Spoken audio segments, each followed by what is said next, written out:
everyone, and welcome to this week's episode of Watch No Evil. This is Matt. And this is Zach. And today we will be discussing the 1987 British supernatural horror film Hellraiser, written and directed by Clive Barker, based off of his 1986 novella, The Hellbound Heart, about a puzzle box that opens the doorway to a sadomasochistic hell realm where creatures called Xenobites indulge humans in all of the pleasures of the higher planes. The film follows the story of a small family. After solving a small puzzle box bought from a dubious salesman, Frank finds himself in the hell dimension where he's flayed and dismembered. He's later resurrected by Julia, Frank's sister-in-law, as a fleshless, bloodless corpse that needs to subsist on human blood to fully revive himself back on Earth. And in his pursuit of pleasure and then revival, Frank's brother Larry and niece Kirsty, two of our main characters, are simply obstacles in the way to his full regeneration. So Zach, what's your favorite verse from Rihanna's S&M? Oh, God. I should have known this was going to come up. I should have done my homework. It's been years since I heard the song, so I'm going to go with always the third verse. Always the third verse? And recite it since it is your favorite song, as you told me back in 2002 when we were going to school together. How does that verse go? Just give me 2 minutes to remember it. Definitely not to Google it. Mm-hmm. It goes... is there only 2 verses? You think? Oh, wait. Nope, there are 3. Oh, I love the feeling you bring to me. Oh, you turn me on. It's exactly what I've been yearning for. Give it to me strong, and meet me in my boudoir with my bodysuit on. Now, is that a verse, or is that the bridge? Oh, that's definitely the bridge. That's what I meant. Your favorite verse, the bridge? My favorite verse is the bridge. All right. And we've gone off the rails already. Now, what's your favorite verse from the song S&M by Rihanna featuring Britney Spears? None of it. Nice. None of it. It's interesting that this movie has like a sadomasochistic attachment, because to me, that's not what this movie is at all. But there's like this weird connection. Obviously, there's a connection to it because it is bondage taken to the extremes, and like all of the things that they show, all of the quote torture devices are like extremely violent versions of typical fetish gear or materials, and the fact that they're all wearing like the black latex or leather suits and the outfits, and like each of them is sort of representative of like a weird subsect of the fetish community. I think that that's really just sort of wild. And I mean, you obviously know more about BDSM than I do. You've been a fan of their music, especially X Don't Give It To You, for like years. But, you know, this was just interesting to see after hearing you talk about it for so long. You want to go into that? Into my love of BDSM? Yeah, how did you get into the BDSM scene? Man, I can't do this. Look,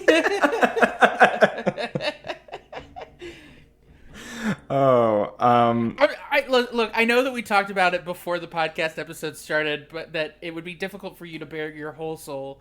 Just give us a part of it. Like, tell us a little bit about it. Well, as far as BDSM goes, man, I'm scared. All right, just going back into this, but yeah, it's like a weird underpinning. I just find it interesting that it's so specifically referred to as like a BDSM adjacent film. It seems like a weird sort of over the top fetishization. I never even thought of it as like BDSM. Like I thought of it more as like,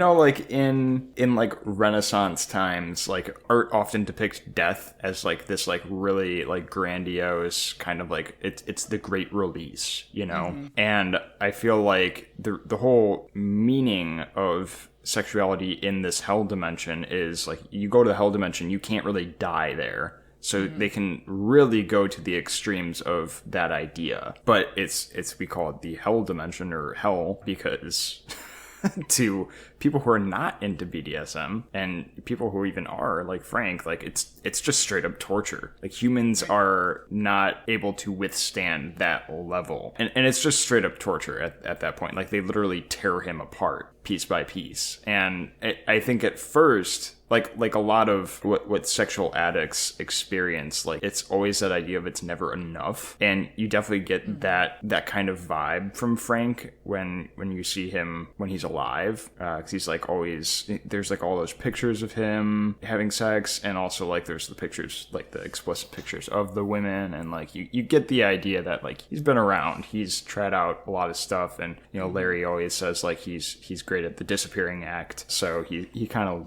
leads this hedonistic lifestyle. Yeah, that's the word. Hedonistic. Thank you. Hedonistic.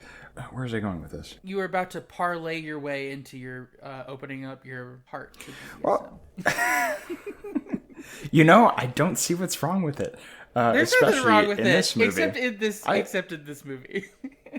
I would love to be torn apart by hooks, and no, that sounds terrible. Yeah, but I'm leaving it in. Here's another thing to leave in. Nothing would turn me off more than the amount of gore in this movie. We've been over before. I'm not a huge fan of gore, but I think this movie does it in a really artistic, acceptable kind of way.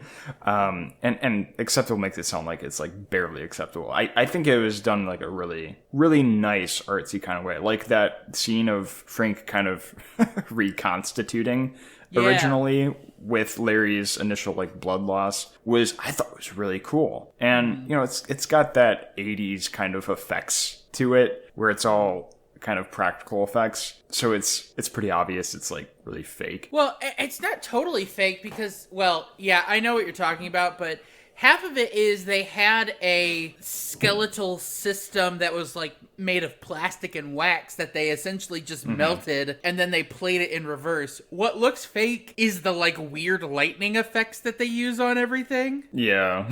Which, let me tell you, is a staple of Clive Barker. He does that in like all of his movies. Nightbreed, same deal. It's this weird thing. But it reminds me of the lightning in Chopping Mall too.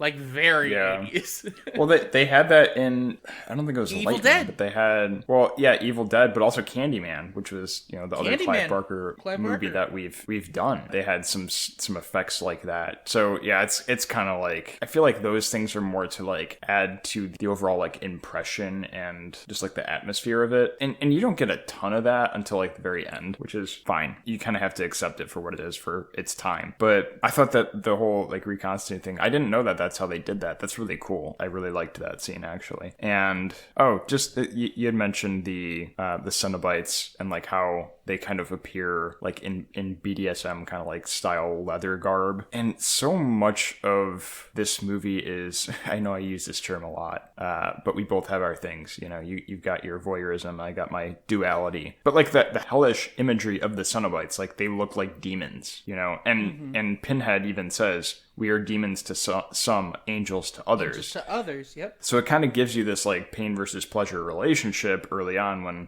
I guess it's kind of halfway through the movie when he introduces himself and the other Cenobites is like, this is what we are.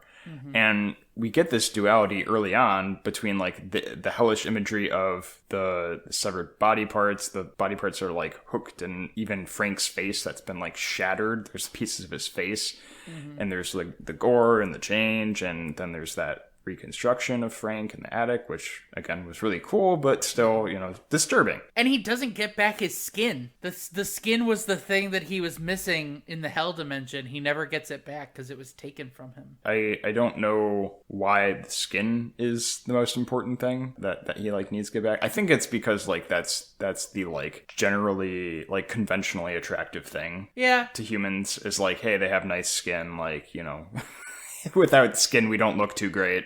I thought, too, it had something to do with talking about, like, the book and its cover, Like, his conventionally attractive figure held beneath it this sort of darker, more carnal, fetishistic, violent impulse. So it was like, the skin is what people perceive, but underneath, it's a different monster. So you have that, and there's a duality within Frank of, like, kind of being those two things. Like he's a good looking guy. I'll say it. But he's very ugly kind of personality, and like he is very violent towards Julia, but also everyone. To him, it feels so good being bad. Yeah. And there's just no way he's going back to a normal lifestyle. Yeah. But The going back to the affliction duality of the thing. feeling leaves them wanting more, you know? Is this S&M again? Yeah. But see, it makes sense. No, I mean, it definitely fits. And, like, the song is about what the movie's about. So I guess you can't really go wrong there. This is obviously to the furthest extremes of that. And the idea of pleasure is one that is so prominent. It is tied, I think, to this idea of like a weird carnal desire, because I talked about the Cenobites. At first I was like trying to figure out what they kind of represented, and I personally have a couple of ideas about them being representative of different subsets of the fetishistic community in general. And I also well, there is a subset of the fetish community which is needle play in BDSM. Yeah, that's a real thing. Mm-hmm. Yeah, I did a lot of research into it for this, and it's a little too much. I had a little too much research into it. I am scarred mentally for the rest of my life. Oh no. No. But that idea too, and I started thinking, the first thing that the man selling him the lament configuration says is, "What's your pleasure?" And it's also the last line of the movie, because part of it is that the point of the Cenobites is you have the people on Earth who are experiencing these constant, like, sources of pleasure. All that they were doing were trying to get more, if that was through, drugs or sex or however else they were defining this. And so it led them to seek higher planar types of pleasure, with the lament configuration being, the secret next level of pleasure and the promise of higher pleasures. And so the Cenobites then are this representation of people who really want to push it to the next level. And that's to say, there are people that I've seen in the fetish community that enjoy that kind of experience. They enjoy that, and it doesn't have to necessarily be sexual. One of the things that I think is really interesting in the fetish community, and actually something that I did a lot of research on a couple of years ago, is this style of it's a subset of the, like, fetish community, but it's called suspension. And I probably have told you this, but it is about where people have hooks punctured into their skin, like up around the shoulder blades, so that they can be suspended in the air, and they're literally on hooks. And the way that I found this out and know that it is a real thing is because in the television series Ink Master, the season 8 finale, it has the lead singer of Jane's Addiction, Dave, who is also one of the judges. He starts off by being suspended by these hooks, and so there is like a weird sense of like pleasure in that, and it has to be incredibly painful. Obviously, I've never experienced it, but the fact that there is such a significant community built off of it means that it is something that people engage in. And I actually think that a lot of the, like, hook metaphor and imagery in this is directly related to that, which is a different and significantly more niche fetish genre. Yeah, you could say they're hooked on a feeling. I hate you. You're not allowed to do the song quotes. God damn it. Now I'm totally like, he got me. So yeah, like, what's to say what is pleasure to someone who's experienced pretty much everything? And it's interesting that, what I found is the more you explore into those, the deeper and deeper you'll go to sort of, like, find the next thing, which is what Frank is about. Yeah. I mean, there is this, like, human concept, and, like, you can go as far back as, like, the time that Buddha was around. Like, Buddha saw that this is... Why do I always bring up Buddhism? But anyways. He loved whips and chains. Well, I mean, like, he saw enough of this kind of, like, gotta have more mentality, whether it was material possessions or sex or, just pleasure in general, as much as say that material possessions bring about unhappiness. Like, yeah. That's a fundamental principle of Buddhism. Which is interestingly contradictory to what Britney Spears says in the song Gimme More. And I do bring her up because she performed on a track with Rihanna called S&M by Rihanna featuring Britney Spears. Well, I mean, you bring that up, but Britney Spears is a famously unhappy person. So Well, yeah, yep, you're right. That's fair. So you're just proving my point. And anyways, it's kind of like human nature. Like, give us enough and we're going to want more. It's always, it's just part of us. And that's why I think that the Cenobites are like just so ready to take these humans, and like, they're like, you know, whether you like it or not, we're going to take you and, you know, make you experience this. But I mean, sexuality is very prevalent in this movie, even without that, especially in the case of Kirsty, who is, you get the impression that she's sexually inexperienced, is kind of like the impression that you get early on, especially with like the immature kind of like flirting going on between her and she's weirdly immature. The young man at the dinner party. What was his name? Steve or something like that? Steve, probably. You know who the first person to discover suspensions were, though? No. Jesus. Continue. Oh, no. I don't think he liked it, though. You don't know that. Although, I mean, the religious imagery here is strong. Well, and that's going back, I mean, we're talking in circles here, but that goes back to the whole duality thing. I was talking about the hellish imagery earlier. There's this religious imagery, and there's also I'll talk about it later, but there's a lot of flower and blooming imagery juxtaposed with rotting and decaying imagery. So like we have these contrasting ideas that we're getting on the screen, and I think that that's representative of the duality of that pain and pleasure, you know, that is involved with BDSM and, you know, what the Cenobites are all about. You know, it's funny that I was thinking about this earlier today, because one line that was, you know, it's a religious reference that I did not get until earlier today, and I might even still be wrong. And Jesus wept? Yes, that bugged me. I'm like, what? Why are those Frank's last words? That's right before they tear him apart at the end. And the only thing I could think of was, you know, we got the lament configuration, and, you know, we get the lament is like, the original lament was of the death of Jesus. And painting that we see, like lamentation of Christ, Jesus is crying in it, it's him dying. So I wonder if that's like the reference they're making. But I think you have so. another idea? And also there's this there's more tears imagery in the actual movie. If you look at one of the most famous lines in the film, which is, "Please, no tears, they're a waste of such good suffering."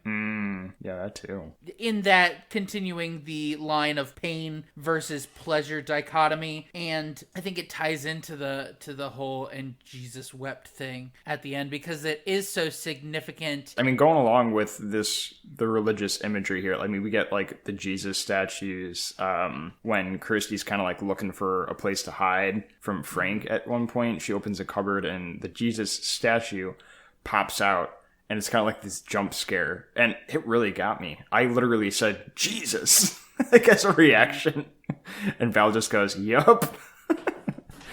But there's also a lot of like the banister post right outside of that attic room that Frank is kept in. It's carved so it looks like a dragon, and then we get that like that homeless man was like this dragon skeleton Cenobite in disguise, and he's the one that like takes the lament configuration and flies away, and assumingly returns it back to the cellar at the beginning. And on the wall of that guy's shop there's this drawing of a dragon. So I think this dragon imagery is like, you know, the idea of like the European kind of idea of dragons is largely like it's somewhat religious in that, you know, we get this like Raphaelite kind of idea of like this dragon type mysticism, and like the knight goes to fight the dragon, you know, or pre-Raphaelite, I guess. But it's somewhat religious because it's like the quest for the Holy Grail and all that stuff, you know, think like Parsifal even. But then it's like you have, I don't know where this shop is that this guy with the seller of the configuration is, because like you get the idea that it's somewhere in the east. So it makes you kind of wonder of like, well, maybe it's like an Eastern Yeah, it's dragon got almost kind of like idea. a Middle Eastern desert style place. Definitely Asiatic of some sort. Yeah.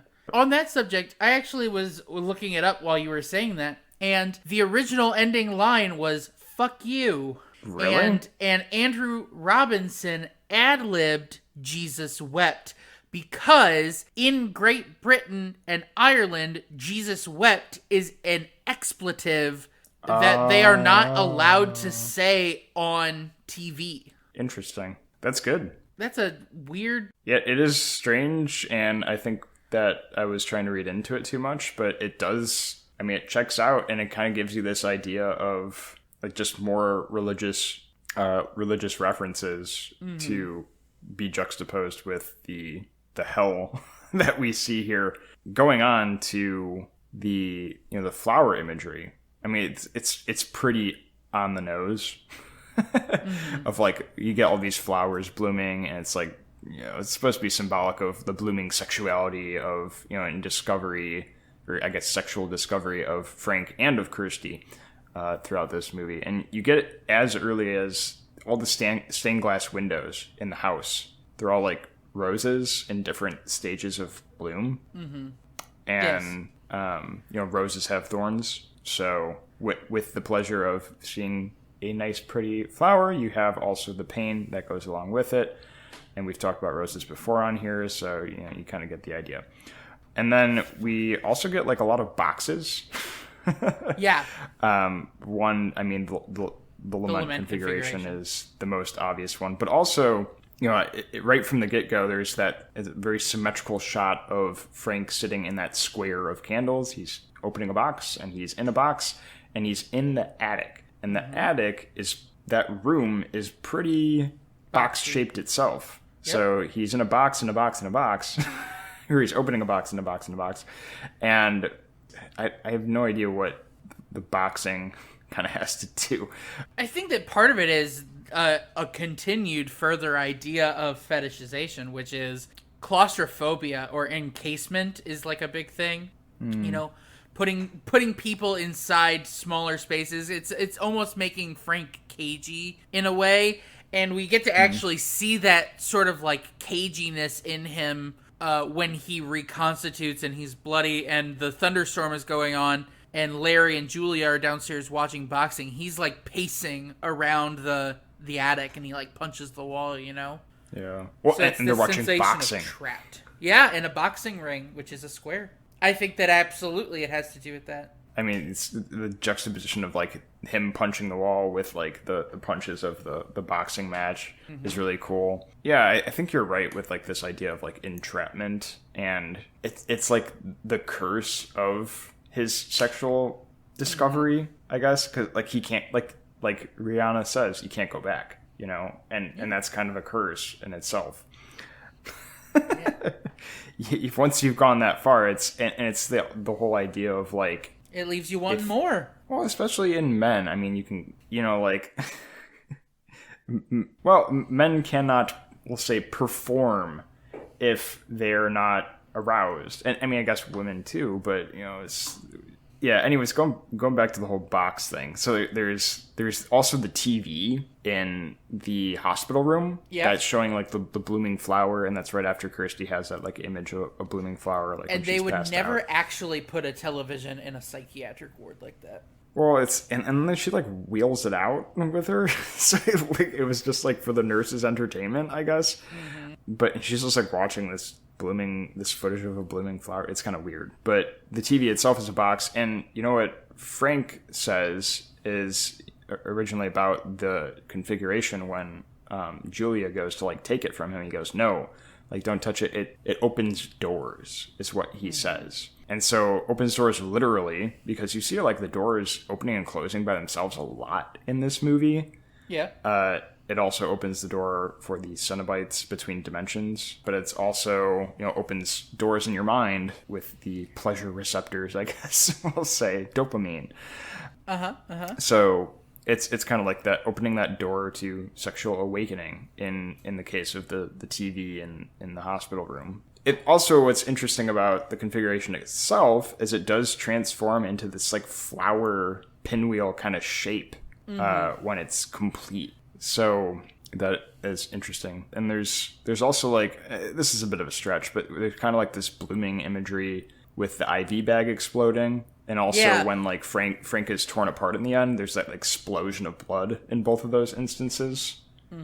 And you could say it's kind of an explosion of other sorts as well, kind of a climactic sort of explosion, if you will. I think that also makes sense in both situations.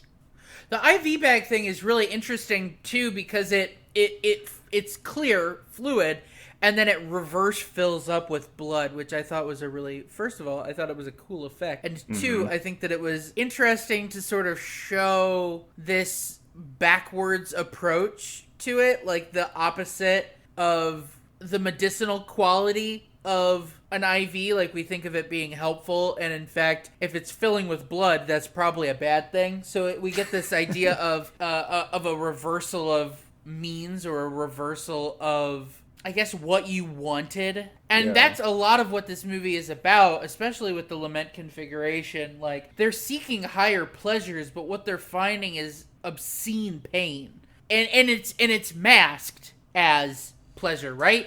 The Xenobites, they don't ever say that what they're doing to people is like torturous or like evil. There's no qualms of good and evil. They do talk about suffering being legendary, but their whole like ideology is that they are reaching the furthest bounds of personal pleasure and like bringing it to people. So it's about that, like, what you wanted versus what you get. And I think that goes along with like Julia and Frank too. Like, the whole thing was Julia wanted, first of all, twofold thing. Julia didn't really care much for her husband Larry. She was married to him, but she wants Frank, and she ultimately gets Frank in a Larry skin suit.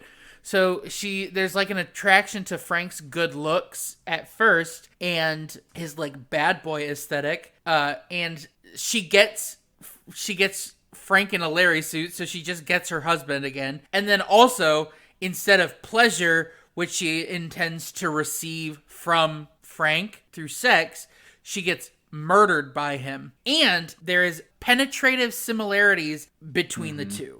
Obviously, him stabbing her is one of them. He stabs her in the chest, and that's how she dies. But the way that Frank drains the life from her, he actually shoves his fingers through her skin of her neck and like drains it from there. Yeah, like it is entering her, but it's sucking out all of that life essence. So there is obviously a clear parallel there between, the penetration for pleasure and penetration for pain. Yeah, it's funny that we're talking about like Julia and Larry and like what you want versus what you get. And the relationship between Larry and Julia, I very much feel the whole time, like, obviously their marriage is kind of falling apart. We get that idea early on. But the way that, the movers say that Kirsty got her good looks from her mom, and then he goes, her mom died, how many ever years ago. And they're like, oh, geez. Like, and the way that he says that makes it feel like he has not gotten over it, and that he's kind of mad about it. Yeah, it's like in his eyes, Julia really like cannot live up to his love for Kirsty's mom. So like, he wants Kirsty's mom back, but what he gets is Julia. Yeah, and I mean, it's interesting too to consider the relationship between Frank and Julia, and you wonder how much Larry is privy at all to that, because he sort of knows his brother's destructive nature. But I mean, like, for Julia, like, she got a taste of the lips, and now she's on a ride. And I mean, he's toxic, but it's. Oh my god. She's the one that's slipping under, so. Yeah. That's toxic. Nothing you're saying. Spears. This is what you meant. I mean, nothing you're saying is wrong. Nothing I'm saying is wrong. It all fits. Well, interesting. It's all toxic and S&M. And... Well, I mean, if you look at Britney Spears' fashion in the late 90s, it ties into the community. So the last thing is the whole hospital scene with Kirsty like discovering the hell dimension. And so she opens the box and she solves the configuration. So then the wall opens up then the Cenobite, if we can call it that, doesn't really seem to have intelligence that like chases her out of that. The engineer? Is that what it's called? Yeah, that's the guardian of the labyrinth to hell. That's like the Minotaur. Oh, it's very phallic. Yeah. And I think that was completely on purpose. And so it chases her down a long hallway. It's very on the nose. It's a big scorpion. Yeah, it's weird how it walks along the wall too. It's very strange, but the way that it like hangs down, and there's like a lot of the close-up shots of its mouth like chomping at her too. So I feel like it's like kind of representative of like that male aggression towards sex sometimes, and the fact that Steve like saves her from it, which is interesting that is supposed to be the smartest and strongest of the Cenobites. Really, because it doesn't. I don't get that impression. Yeah, it's the one that it's the protector of Leviathan, and it is the one that controls the dimensions. Like that's it's the one interesting. that leads to the hell. Because Leviathan is the big bad, and the engineer is the one that like created the first Cenobites. In the book, he's just like an average looking guy. He just is like a human. That would have been like better. But then they couldn't introduce it and have him chase out and make the monster. But yeah, he's just like a normal human that his body starts to glow whenever he changes the dimension, like when he travels between the realms. He just glows. Well, they kind of had that with the bricks on the wall. Like the bricks started glowing all like black, and it was really a really cool effect. I feel like whenever you want to like make some sort of like dimensional rift kind of idea in Hollywood, like you got to make something glow. Whether it's a person or bricks, there's a lot.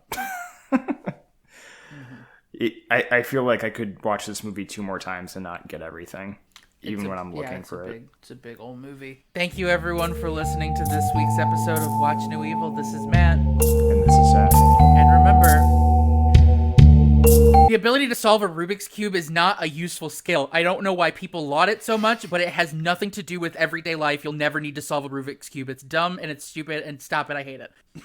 I don't see how this is related. A little domain configuration. I know. I'm just kidding.